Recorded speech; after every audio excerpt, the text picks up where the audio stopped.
Well, one way I teach agents to get their first deal is, working with our clients who may not know they need a probate attorney and helping them understand what that looks like and guiding them through the process gives them the kind of the opportunity to work with the client and the attorney. The other way, though, I teach quite a bit is reaching out to our client base to get involved with them into estate planning to avoid probate.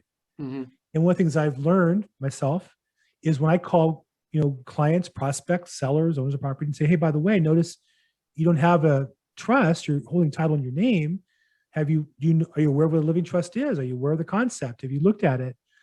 On the presumption that 95% of the time, they're better off with a bad living trust than no living trust. That's my personal experience, right? So I know you also work on the preventing probate part, which is estate planning for the sole purpose of avoiding living trust. So, that's the bread and butter, Bill, of my business. It's setting up inheritance plans for clients and then carrying out those inheritance plans after clients die. And those plans are usually in the form of a document called the living trust. And there's been everybody and their mother's got a living trust. Everybody and their mother's been to a living trust seminar, and people are sick to death of hearing about it. But just in a very brief nutshell, the living trust is like a bucket. You take your assets, you put title of your assets into the bucket, you put them in there. And this bucket comes along with a set of instructions. And the set of instructions is like 60 or 70 pages long. And these instructions say, here's what you can do with the assets while they're in the bucket. Well, since you're setting up the bucket and the instructions, you do anything you want. It's yours. Do whatever. Throw them in the street. Give them to some guy walking down the street. Buy, sell, transact, repair, exchange, whatever you want to do. Invest, sell, whatever. Then these instructions say what happens with the assets in the bucket after the death of the person who set it up. Those are the inheritance instructions. And someone is named in those instructions as the one to be the delivery boy, to carry out those inheritance instructions, to carry out those terms. That person is called the successor trustee. Now, the successor trustee's instructions may involve, whether they're in there or not, the selling of real estate, the selling of property.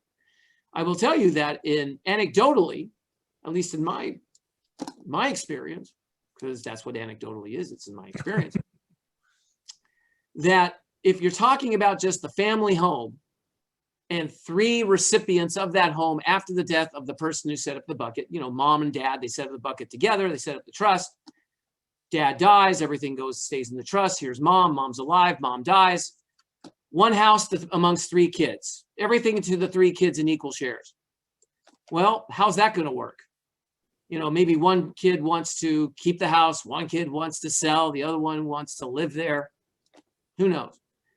But ultimately, I would say anecdotally, 8 times out of 10, that family home is sold after the death of the parent. So there is an opportunity for a sale there, and an opportunity for the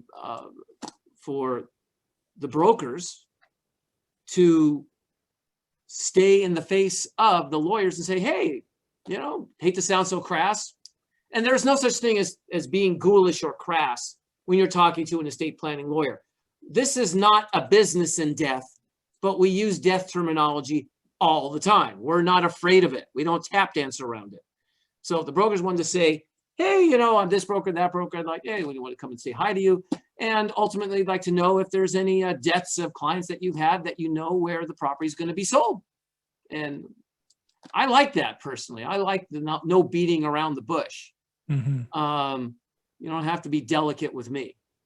And I think you don't have to be delicate with any other attorney who does what I do.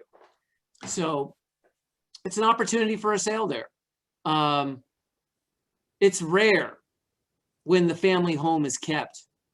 And that's usually when there's only one child, or you have 2 children and both of them agree to do the family home. However, Bill, as you know, Prop 19 now means there's going to be more sales of real estate, because a lot of the times it's the property tax tail that wags the dog.